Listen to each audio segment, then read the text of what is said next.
Hope you're doing well. Listen, we had the opportunity just to take a moment on Sunday and thank Pastor Kevin and Donna for their many years of faithfulness. And we discussed the difference between faith, which enters us into the relationship that we have with Jesus Christ. We're justified by faith in Romans 1:17, but then faithfulness is a whole nother realm. It is the act of just simply committing to be there, commitment to be involved, commitment to be in fellowship, commitment to share the relationship that you have with Christ with others. That's what we call faithfulness. God is faithful. That's one of his traits in 1 Corinthians 1:9. And he's faithful to us in Philippians 1:6. Faithful is he who calls you, and he'll also do it. There's this sense where God himself is faithful. But I want you to think about another element today. God is also love, and we speak many times of loving people and loving the church and loving life and so on and so forth. But I want you to consider, what is love without a commitment?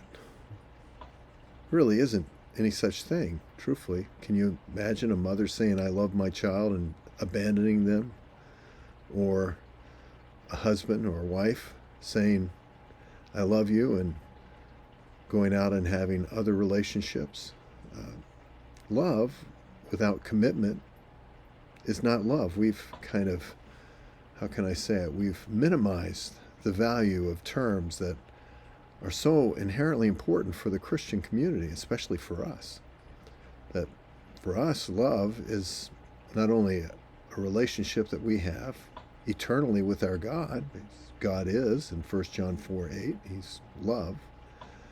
But it's also a relationship that we will share not only with him, but with others.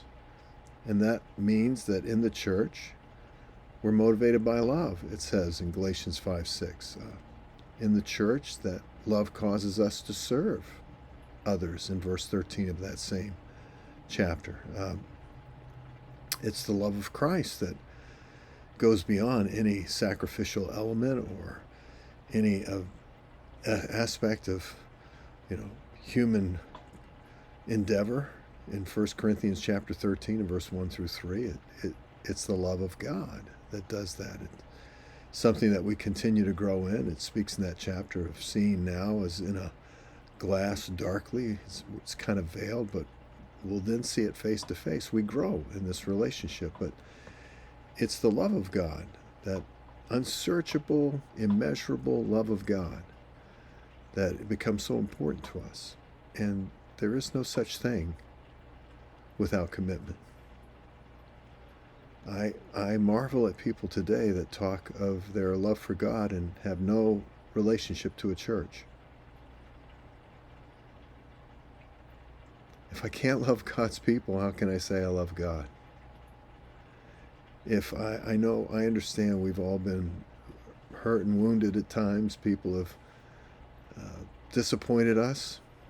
But that, I hate to say it, should we expect any different? The human heart is deceitful and wicked. We know that in Jeremiah 17:9. And so should we expect any different? But God asks us to do what he did, to love one another as he loved us. If we can't love people in the church, how can we say that we understand the love of God at all? I'm not speaking of salvation here. I'm speaking of relationship. Or perhaps our relationship to God and his love is only a very one-sided, what I get out of it relationship. And that isn't love at all. That's selfishness. So something to consider today.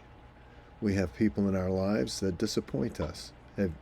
Is there anyone in your life that hasn't disappointed you at some point? Doesn't mean that you've abandoned them.